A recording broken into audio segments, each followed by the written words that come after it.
És un tema... Sí, perquè ho gravo. És un tema potser més internacional, però tot el que s'està discutint aquests dies del Brexit, el possible també nou referèndum a Escòcia, què tant ens pot ajudar això també perquè internacionalment ens comprengui?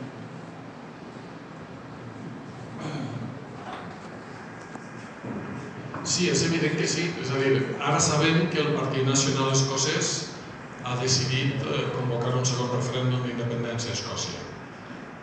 Però, clar, aquest en unes condicions molt diferents. El primer, perquè, sincerament, ningú sap com acabarà això del Brexit. Això és la pura veritat. O sigui, no n'hi ha ningú que tingui la menor idea de com acabarà. Ara, sembla ser que n'hi ha molts més punts de que el Regne Unit abandoni la Unió Europea que no al contrari.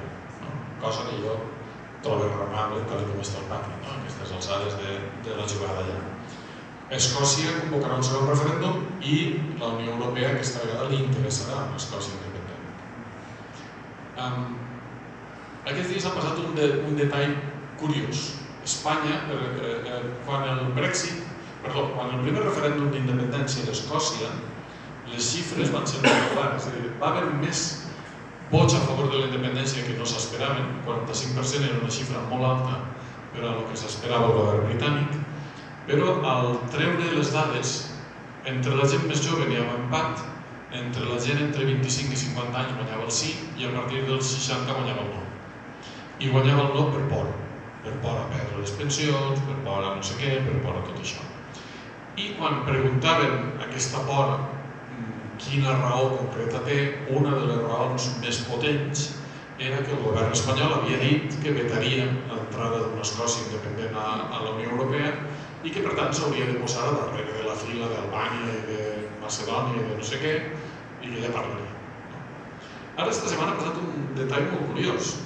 El cònsol espanyol a Edimburg ha dit oficialment que no, que això no és així, que Espanya no pensa vetar la independència d'Escòcia i el senyor Borrell l'ha destituït immediatament. Bé, el cònsol espanyol a Edimburg no parla sense que li donen ordres i per tant el xoc del senyor Borrell a posteriori es pot interpretar de moltes maneres. El senyor Borrell a més és un personatge més que particular i per tant es pot interpretar de moltes formes. El que està clar és que la Unió Europea acceptarà Escòcia dins de la Unió Europea quan es produïsca el Brexit i quan es produïsca el referèndum d'independència. Òbviament això a nosaltres ens ajuda, perquè el que està passant ara mateix és una cosa que és molt visible. És a dir, ara mateix està Europa... Nosaltres hauríem de saber distingir entre la Unió Europea i els estats europeus.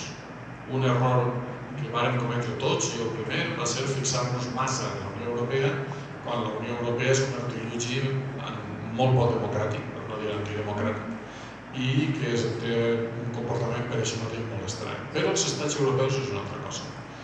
Què està passant ara? I aquí és on la jugada del Parlament Europeu, que seran europarlamentaris, no tinc cap dubte d'això, que Espanya s'inventi condicions insòlites, això no passarà res, seran europarlamentaris. Bé, de fet ja ho són. La jugada és, Espanya ara està posant pressió sobre qualsevol cosa, qualsevol activitat que intenten fer aquí a Mèxic, el cònsol espanyol s'hi posarà en contra, i a més furibundament. I molts estats prefereixen no enfrontar-se a Espanya. Però una cosa és que preferisquen no enfrontar-se a Espanya i una altra que estiguin d'acord amb Espanya. I això està canviant molt ràpid. De fet, ja n'hi ha... Fa 2 anys, abans de la proclamació de la República, alguna gent deia però qui està a favor nostre? I no podies dir gran cosa, clar. Avui n'hi ha coses que cauen del seu propi pes. En aquesta sala, per exemple, algú seria capaç de defensar que Bèlgica està a favor d'Espanya? És molt gros, això, Són un soci de la Unió Europea, jo crec que més... No poden fer més, raonablement, del que fan. Ens hem trobat situacions fortes. El president Torra va anar a Eslovènia i Espanya va fer pressió perquè no el rebés ningú, i aleshores una reunió privada que anava a tindre amb el president de la República es va convertir en una reunió pública amb el president de la República i el president del Parlament, per si n'hi ha algun dubte. El president Puigdemont, ja en exili, ha parlat al Senat d'Irlanda.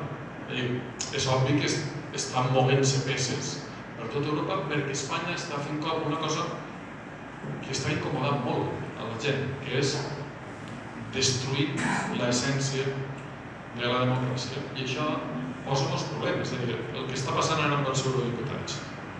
Una cosa és que el president del Parlament, Antonio Tajani, que és mussolinià, ho recorde, perquè no perdem tampoc de vista el context, abusant de les seues atribucions, munta el número que ha muntat i impedisca acreditar-se al president Puigdemont i al conseller Comín i després tinc que muntar el número de desacreditar als espanyols, perquè és tot un xou això. Bé, ja li estan saltant per tots els costats.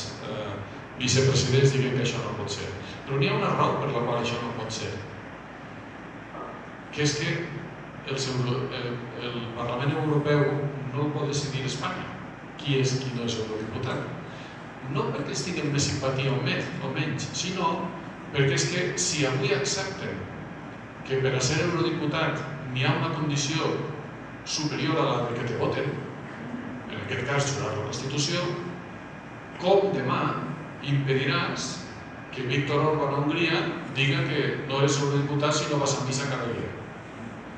O com després demà impediràs que el president de Polònia diga que és eurodiputat qui ell vol?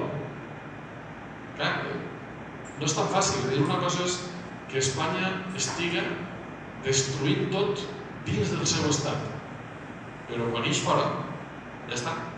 I aquí n'hi ha una cosa que és fonamental, una dada que és fabulosa, que és la que ho canvia tot, que és el que li va passar al president Puigdemont a Alemanya. El president Puigdemont va ser detingut a Alemanya en aplicació d'una ordre i se'l va jutjar per les mateixes coses que està jutjant el Tribunal Suprem.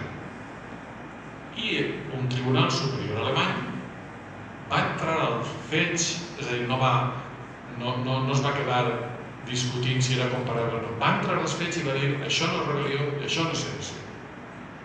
Jo no entenc el que estan fent els advocats a Madrid, no ho he entès, ja fa molt de temps que no ho entenc, però és evident que Europa està dient-li a Espanya que d'ahir no es va.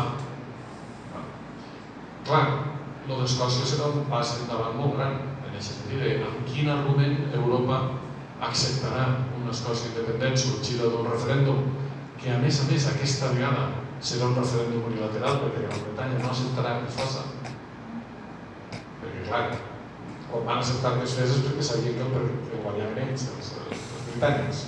Ara saben que el guanyaran els escocesos. Com podràs aguantar la tensió entre el que estàs fent amb els escocesos i el que t'estan fent a Catalunya? És impossible.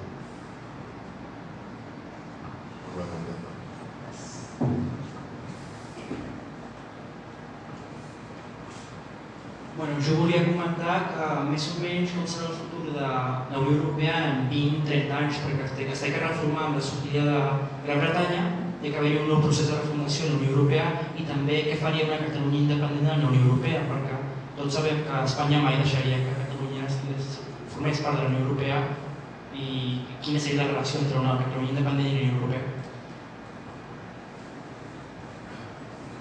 A veure, en primer lloc, Espanya no podrà impedir que Catalunya formi part de la Unió Europea. Quan jo he tingut la sort en la meva vida de viure moltes situacions molt difícils, políticament parlant, i he après que la teoria a l'hora de la veritat desapareix. Jo explicava l'altre dia que als principis del 91 jo estava a Lituània quan l'exèrcit soviètic va atacar el Parlament i el vicepresident de Lituània aleshores em va explicar a mi, per tant no parle d'oïdes, que l'acabava de telefonar el president de la Comissió Europea, Jacques Delors, en aquell moment, dient-li que de cap de les maneres havia de lluitar per la independència de Lituània perquè això era trencar l'equilibri nuclear en entre la Unió Soviètica i els Estats Units, que evidentment era veritat. És a dir, el que nosaltres estem fent al costat del que van fer els lituans és una broma, no? I li va dir, per tant, que s'oblidés d'entrar a la Unió Europea, que la Unió Europea no els acceptaria mai, però ja estan dins. No? Per què? Perquè els fets s'acaben imposant. En el supòsit de que la Unió Europea sobrevisca a el que està passant, que és el meu dubte, tu plantejaves 20 anys. Jo no sé si sobreviurà la Unió Europea.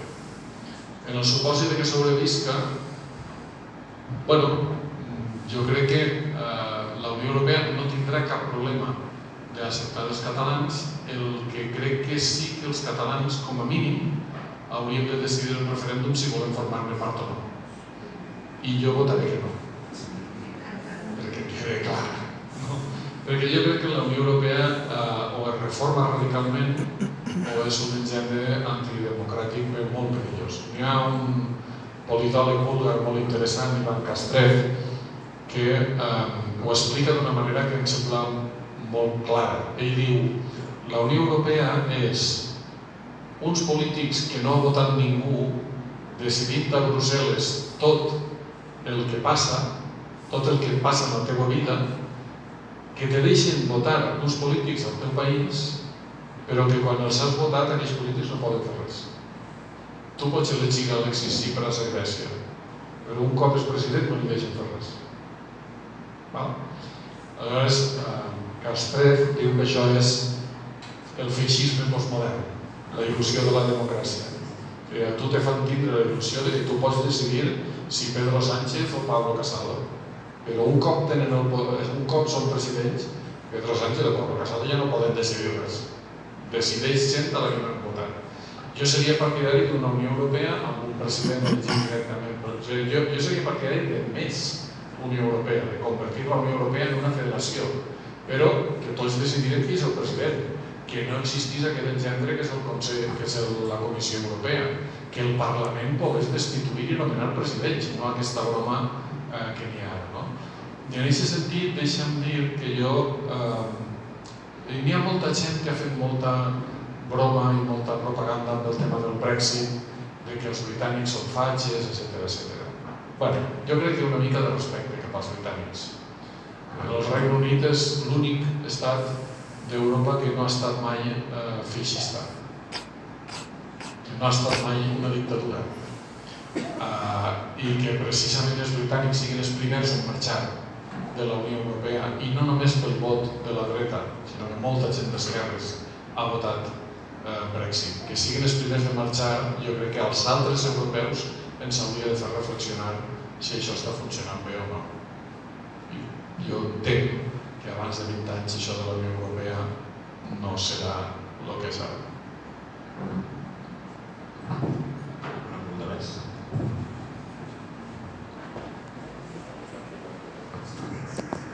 Sí, son dues.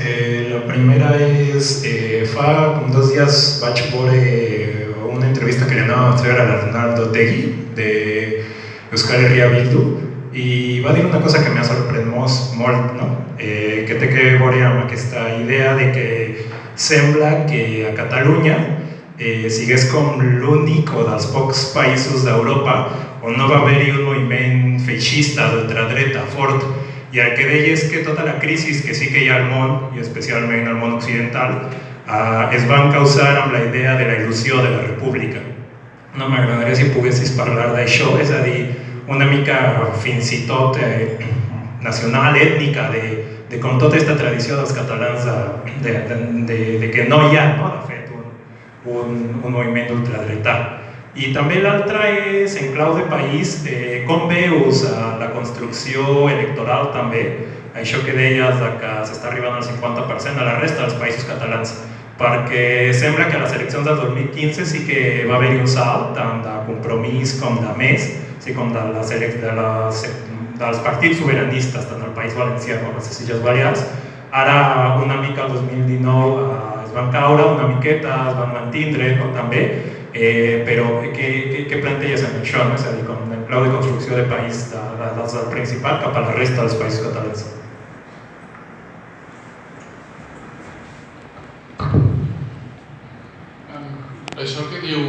Otegi té molta raó. És a dir, nosaltres estem assistint a una crisi global i és una crisi que, per desgràcia, l'ha capitalitzat l'autoritarisme. Vosaltres teniu Donald Trump a 4 passos, Putin, Erdogan, Xi Jinping, mirem on mirem, l'augment de les forces autoritaristes i d'extrema dreta és molt clar.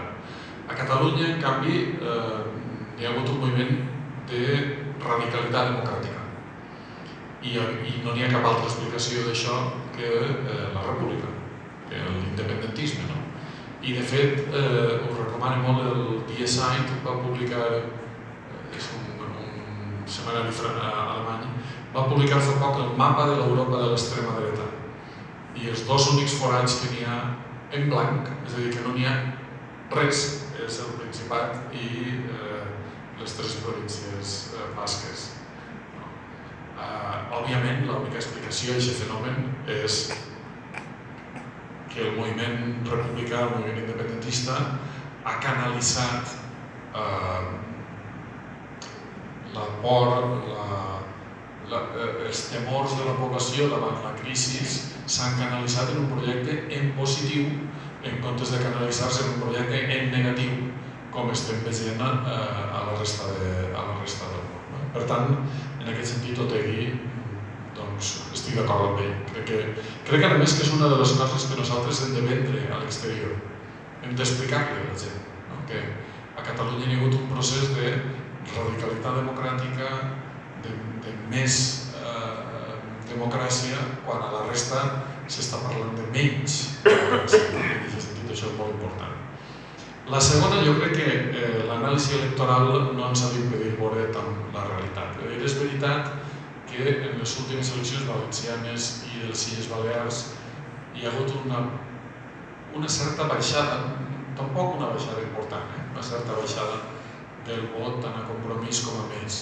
Ara, jo ho relacionaria més amb l'augment del vot al PSOE. És a dir, el PSOE, després de les eleccions andaluses, ha jugat molt fort amb la por a Vox, amb la por a l'extrema dreta. I això ha fet que tot un nucli de gent li ha donat un vot al PSOE pensant-se que era la manera de frenar l'extrema dreta. I aquí una part del vot de frontera, segurament entre Compromís i PSOE o entre Més i PSOE, se n'ha anat per aquest camí. Tot i això, en el cas valencià, que és particularment important per mi, 2 detalls que crec que són importants. Primera, el cas del País Valencià és molt complicat d'explicar perquè allà durant anys el Partit Popular va comprar els vots, era una compra directa de vots, estàvem parlant d'una situació molt anormal. És l'única cosa que explica que de sobte s'enfonsarà tot. Recordem que el PP va perdre el 60% del vot d'una elecció per una altra, un 60% del vot no el perds. Això no, ha d'haver una altra explicació. Jo recordo molt, perquè patíem molt, que en aquell moment, per exemple, el meu poble va tindre alcaldessa de Compromís, a la ciutat de València, Joan Ribó de Compromís va passar a ser alcalde, que és un salt, vaja, és com, en fi, passar de Rita Barberà a Joan Ribó, o sigui, difícilment pot haver un arc més gran entre una cosa i l'altra. I Compromís es va convertir en el partit clau de la governabilitat del País Valencià. Bé, Joan Ribó va revalidar les eleccions, l'alcaldessa del meu poble, la Cristina, està depenent dels pactes, però per primera vegada Compromís ha guanyat clarament les eleccions. Ara han de pactar i tot l'embolic aquest, en tot cas, esperem que sigui així. I el govern valencià, malgrat tot, Compromís ha deixat alguns diputats, però continua sent la segona força important del País Valencià. El que jo crec que és important és com la consciència nacional sí que ha anat creixent als 2 territoris. En aquest sentit, les eleccions europees i concretament l'organització que s'ha generat a Mallorca i Menorca de suport al president Puigdemont fa pensar molt. A Menorca n'hi ha hagut resultats extraordinaris del president Puigdemont que fa pensar que estan passant coses molt gruixudes. I a mi m'agradaria cridar molt l'atenció sobre un altre dels nostres territoris al qual el procés li ha fet un favor espectacular inflant la consciència de catalanitat d'una forma bàrbara, que és la Catalunya Nord. La Catalunya Nord ha canviat radicalment els últims 5 anys d'una forma extraordinària. I si els rumors, ara n'hi ha rumors, si ara entrem a la fase de rumors, si els rumors de que la Casa de la República podia instal·lar-se a Perpinyà en el moment en què ja siguin eurodiputats, per tant ja tinguin immunitat absoluta i per tant ja no hi hagi cap possibilitat de que França els entregui a Espanya. Si això passa, en fi, jo crec que serà una bomba, literal. Perquè no només per la solidaritat extraordinària que tota la classe política de Catalunya Nord ha lliurat al sud, no només perquè les urnes van estar a Catalunya Nord, va ser la Catalunya Nord la que les va guardar, les va treballar, les va fer circular, sinó també perquè la realitat als carrers de la Catalunya Nord, la consciència de catalanitat en aquests moments a la Catalunya Nord és més alta que mai. És veritat que en temes lingüístics està molt lluny dels altres territoris, però realment jo crec que dels altres territoris el que ha tingut, diguem, el que ha agafat més força gràcies al procés està la Catalunya Nord, claríssimament. Us fa res si em trec les saquetes? Ai, ens pots parlar de tu, Escolta, a mi em preocupa una cosa, que és que com ho farem perquè acceptin els nostres diputats al Parlament Europeu? Qui és aquest senyor per dir que no poden entrar si els han votat tantes persones? O sigui, qui ha de fer pressió perquè això passi?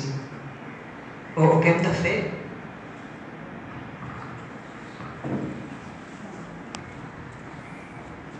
Avui perdràs un parell de quilos, Com? Perdràs un parell de quilos. A veure, en això és un d'aquests casos en què la fabricació de la mentida política d'aquí X temps, perquè jo no sé quant de temps serà, si anem els anys enrere i direm com és possible que ens creguérem això, que no anaven a ser eurodiputats.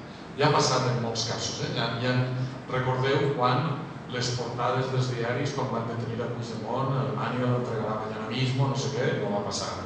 Recordeu, en fi, és una màquina constant. La màquina, ara s'ha inventat aquesta història del jurament de la Constitució. Bé, no n'hi haurà jurament de la Constitució, aniran. Però és que la cosa és molt simple. No n'hi ha acta d'eurodiputat. Espanya no dona acta d'eurodiputat. L'acta d'eurodiputat la dona el Parlament Europeu. I per tant, Espanya no pot pretendre donar acta d'eurodiputat. De fet, jo crec que s'han posat en un embolic del qual no saben com sortir-se. Fixeu-vos que van fer bé una cosa, que era intentar impedir que es presentaren. Ahir ho feien bé, perquè si no te voten, tu podries queixar-te i anar a dir que no t'han votat perquè no t'han deixat presentar-te. Tot això ja és un embolic molt gros. Ara que tu tens un milió de vots i n'hi ha uns senyors que diuen que tu no eres eurodiputat, però que s'han cregut. Això no passarà. Un altre tema és que l'actual president, que ho deixarà de ser, perquè no pot tornar a ser president, fas un favor al PP per seguir muntant el món. D'acord, em sembla bé, ja està. El fa ridícul, perquè, clar, quan diu no es pot acreditar Puigdemont i Comín, ja s'han acreditat no sé quants diputats. I aleshores té que córrer a retirar-nos l'acreditació, que és un xou que no s'ha vist en la vida. La meva sensació és que això ho resoldrà el Parlament. I evidentment seran diputats, no hi ha cap dubte.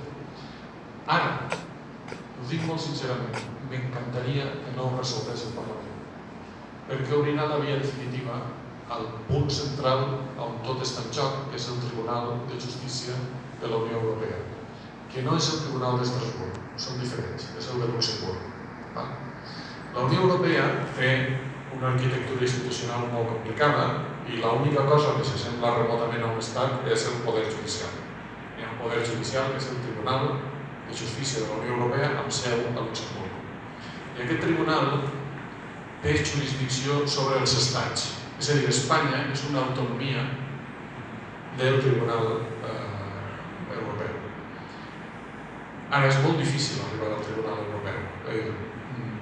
Això és així, però per trobar el camí d'arribar-hi és molt complicat. No pot arribar la gent normal, s'han de donar unes circumstàncies molt excepcionals, és un tribunal que pràcticament el que fa és intervenir quan hi ha un conflicte entre un estat i la Unió, pràcticament.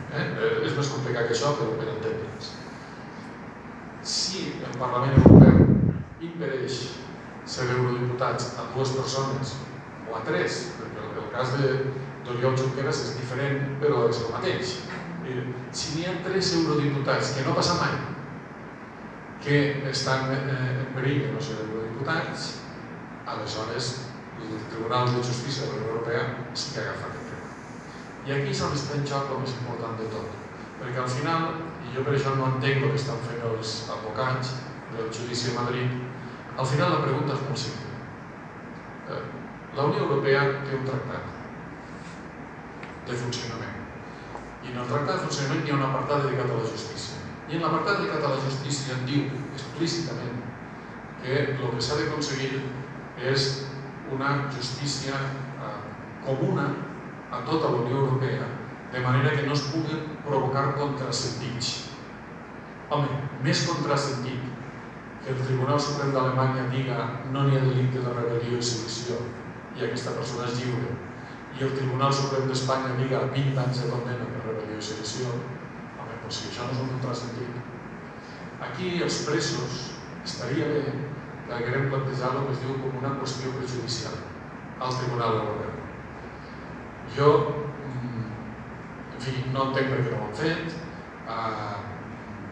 queda l'oportunitat de fer-ho la setmana vinent, sembla ser que n'hi ha algun d'ells que s'ho està plantejant, però per mi és incomprensible, perquè una qüestió prejudicial obligatòriament el Tribunal Suprem espanyol l'havia d'acceptar.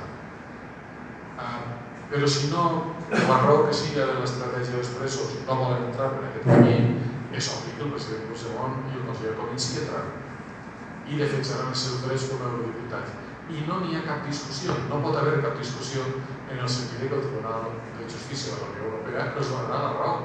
Perquè és que si no, estaríem en aquell element que deia abans. És que si no, demà el president d'Hongria dirà que si no van a missa no són eurodiputats. Clar, això no té cap sentit. A més, perquè Espanya està fent una cosa que és típica, molt espanyola, però molt poc sensata, que és improvisar. Escolta, quants eurodiputats n'hi ha hagut des de l'any 97? Algun d'ells li ha donat Espanya ha dit que era eurodiputat? A cap ni un. A cap ni un. I ara, de sobte, Espanya sí que pot dir qui és eurodiputat i no. I a més, ho diu concretament. No fa una llei que diu a partir d'ara serà eurodiputat. No serà eurodiputat aquest i aquell. Això és insostenible, això no s'aguanta. No s'aguanta per enlloc. Per tant, jo crec, em sembla que el tema es resoldrà al Parlament, que no arribaran, que Espanya no serà capaç d'arribar a que es plantegi el conflicte al Tribunal de Justícia de la Unió Europea, però tant de bo arribarem a aquest punt. Encara que aquest punt potser signifiqués mig any que no fórem eurodiputats, és igual, però jo crec que seria molt important que hi arribarem, perquè marcaria, seria el que l'exili ha fet. La tesi de l'exili, quan hi ha la proclamació de la independència, la tesi de l'exili és n'hi ha una manera de tombar el règim, i és tombar-lo des de l'espai lliure d'Europa. I per això la proposta era que tot el govern s'exiliava i tota la feina que es feia des de fora. És com si haguérem pegat una volta i ara estem arribant al punt. Ara, Espanya, l'haureu sentit dir un munt de vegades, això és un afer intern. Home, ja no té res.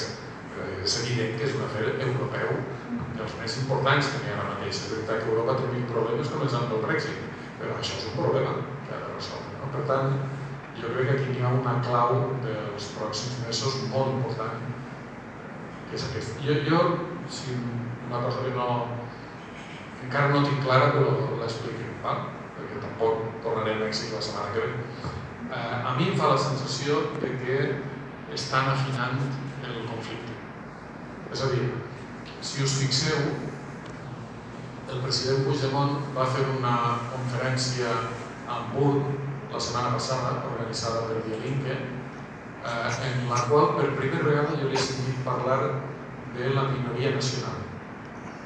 N'hi ha un camí legal, que és l'article 2 de la Constitució Europea, que exigeix que la Constitució Europea ha de protegir els drets polítics de les minories nacionals, culturals i religioses. Diu nacionals, culturals, religioses i lingüístiques, diu 4. Als catalans mai ens ha agradat parlar com considerar-nos una minoria nacional, però és el que som. Estem en un estat en el qual som una minoria nacional, perquè si el 100% dels catalans volguem una cosa, tampoc la podríem fer, perquè som minoritaris respecte a la població europea. Per tant, som una minoria nacional de calaix. Quan l'altre dia vaig escoltar el president Puigdemont parlar de dret a l'autodeterminació respecte a la minoria nacional de l'article 2 del Tractat de la Unió Europea, vaig tindre la sensació que està començant a moure's la ruta que ens porta al punt final, perquè el que la Unió Europea no pot fer i el que ha demostrat el Tribunal de Justícia, que és profundament independent, és que fa complir el tractat. I per tant, per aquí hi ha una via que jo crec que ens portarà lluny si la gent ho entén. Jo he vist que s'ha enfadat, nosaltres no som una minoria nacional. I nosaltres hem de demostrar que Espanya maltracta a les minories nacionals. I això és una evidència. No només amb els catalans, amb els bascos, amb els gallecs, amb els àrabs i amazics de Melilla, amb els gitanos i amb qui tu vulguis.